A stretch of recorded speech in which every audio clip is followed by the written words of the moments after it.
Hello बच्चों, let's see this question see which of the following statement is incorrect. Our options are non-metal have a strong tendency to gain electron. The B option is electronegativity is directly related to non-metallic properties of element. The C option is electronegativity is inversely proportional to the metallic property of the element. The D option is increasing in electronegativity down a group is accompanied by decreasing in non-metallic properties. So the key concept for this question is periodic properties.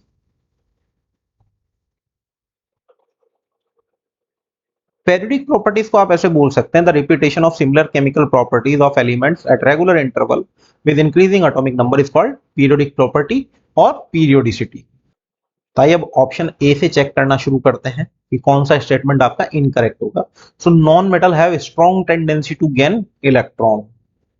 तो generally जैसे metal की tendency होती है electron देने की, ऐसे ही non metal की टेंडेंसी होती है इलेक्ट्रॉन लेने की. तो ये स्टेटमेंट तो आपका ट्रूली करेक्ट है. तो लिखें non metal generally gain electron.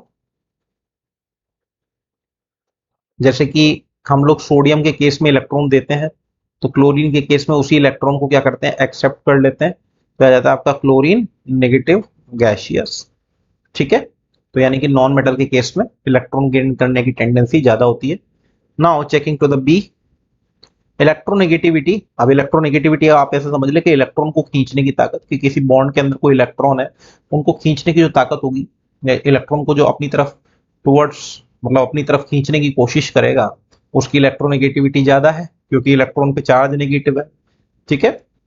तो directly related to metallic non metallic character. तो लिख दें electronegativity is directly proportional to non metallic character. ये स्टेटमेंट बिल्कुल सही है आपका.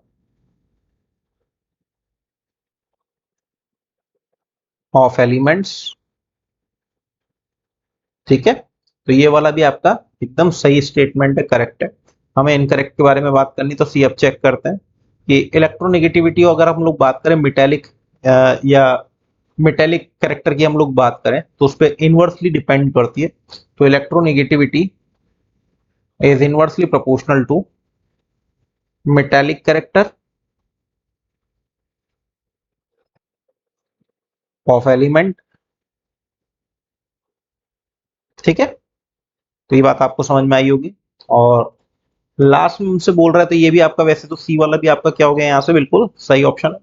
Now increase in electronegativity down a group is accompanied by the decreasing in non metallic property. तो अगर हम लोग बात करें तो इलेक्ट्रोनेगेटिविटी जो है लेफ्ट टू राइट आपकी क्या करती है, इंक्रीज करती है, और टॉप टू बॉटम आपकी क्या करती है, डिक्रीज करती है. तो अगर डी ऑप्शन की बात कर रहे हैं, इलेक्ट्रोनेगेटिविटी की अगर आप लोग बात करें तो टॉप टू बॉटम आपकी क्या करेगी, इलेक्ट्रोनेगेटिविटी की वैल्यू क्या करेगी, डिक्रीज करेगी. और लेफ्ट टू राइट आपकी पीरियड के अंदर इलेक्ट्रोनेगेटिविटी आपकी क्या होगी, बढ़ेगी. ठीक है ना. इलेक्ट्रोनेगेटिविटी आपकी क्या करने वाली है, बढ़ने वाली है. तो increase in electronegativity down a group is accompanied by the decreasing the non metallic properties.